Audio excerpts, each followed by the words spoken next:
Welcome back to pink's kitchen Tamil. இன்னைக்கு நம்ம jam cookies எப்படி செய்யறதுன்னு தான் பார்க்க போகிறோம். இந்த ஜாம் குக்கீஸ் பண்ணுறதுக்கு நமக்கு 3 இன்க்ரீடியன்ட்ஸ் தான் தேவை. ரொம்ப ஈஸியாக பண்ணிடலாம், அதே நேரத்தில் ரொம்ப டெலிஷியஸாகவும் இருக்கும், குழந்தைங்களோட ஃபேவரட்டாகவும் இருக்கும். ஸோ இந்த ரெசிபியை பார்க்குறதுக்கு முன்னாடி இதுக்கு தேவையான பொருட்கள் என்னென்னு பார்த்துட்டு வந்துடலாம்.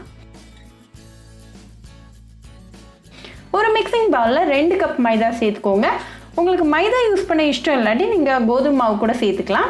இது கூட 1 கப் பவுடர்ட் சுகர், அப்புறமா 1 கப் எண்ணெய் சேர்த்துக்கோங்க. இந்த 3 இன்க்ரீடியன்ஸை நல்லா மிக்ஸ் பண்ணி விட்டுருங்க. இந்த எண்ணெய், பவுடர்ட் சுகர் எல்லாம் நல்லா சமமாக பரவுற மாதிரி நல்லா கலந்து விட்டுருங்க. இப்போ நம்மளோட ஸ்மூத்தான குக்கி டோ ரெடியாக இருக்குது. ஒரு கடாயை எடுத்துக்கோங்க. அதில் எண்ணெய், பட்டர் இல்லாட்டி நெய் வச்சு நல்லா கிரீஸ் பண்ணிடுங்க.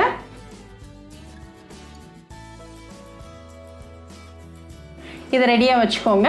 இப்போ நம்ம குக்கி டோலேருந்து சின்னதாக ஒரு போர்ஷன் எடுத்து நல்லா ஸ்மூத் பாலாக பிடிச்சிருங்க. அதை லைட்டாக தட்டிட்டு சென்டரில் ஒரு ஹோல் மாதிரி பண்ணிடுங்க. இதை நீங்கள் அடியில் வரைக்கும் ஹோல் போட தேவையில்ல, ஜஸ்ட் பாதி வரைக்கும் ஒரு சின்ன ஹோல் போட்டு வச்சுக்கோங்க. இப்போ ஒரு 1/4 டீஸ்பூன் அளவுக்கு ஸ்ட்ராபெரி ஜாமை இந்த ஹோலில் வச்சுருங்க. நீங்கள் எந்த ஜாம்னாலும் யூஸ் பண்ணிக்கலாம், நீங்கள் ஹோம்மேட் ஜாம் கூட யூஸ் பண்ணிக்கலாம். நான் ஏற்கனவே பைனாப்பிள் ஜாம், ஜாக் ஃப்ரூட் ஜாம்லாம் எப்படி செய்கிறதுன்னு வீடியோ பண்ணியிருக்கேன். அந்த வீடியோஸோட லிங்க்ஸ் நான் டிஸ்கிரிப்ஷன் பாக்ஸில் கொடுக்குறேன், மறக்காமல் செக் பண்ணுங்கள். இப்போ இந்த குக்கியை கடாயில் வச்சுருங்க. இதே மாதிரி ஒரு 5லேருந்து 6 குக்கீஸ் பண்ணி சஃபிஷியன்ட் கேப்ஸோட நீங்கள் ப்ளேஸ் பண்ணிக்கோங்க. இப்போ இந்த கடாயை எடுத்து நம்ம ஸ்டவ்வில் வச்சிடலாம்.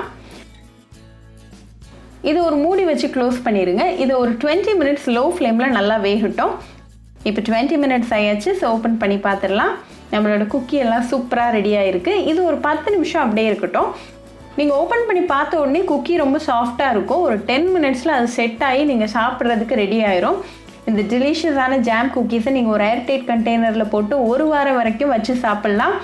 ரொம்பவே ஈஸி அண்ட் டெலிஷியஸான ரெசிபி. வீட்டில் இருக்கக்கூடிய 3 இன்க்ரீடியன்ட்ஸ் வச்சு ரொம்ப ஈஸியாக பண்ணிடலாம். ஸோ கண்டிப்பாக அந்த ஜாம் குக்கி ரெசிபி உங்கள் வீட்டில் ட்ரை பண்ணி பாருங்கள். ட்ரை பண்ணிவிட்டு எப்படி இருந்துச்சுன்னு எனக்கு கமெண்ட்ஸில் சொல்லுங்கள். உங்களுக்கு சூப்பரான ரெசிபியோட உங்களை பார்க்குற வரைக்கும் பாய் ஃப்ரெண்ட்ஸ்.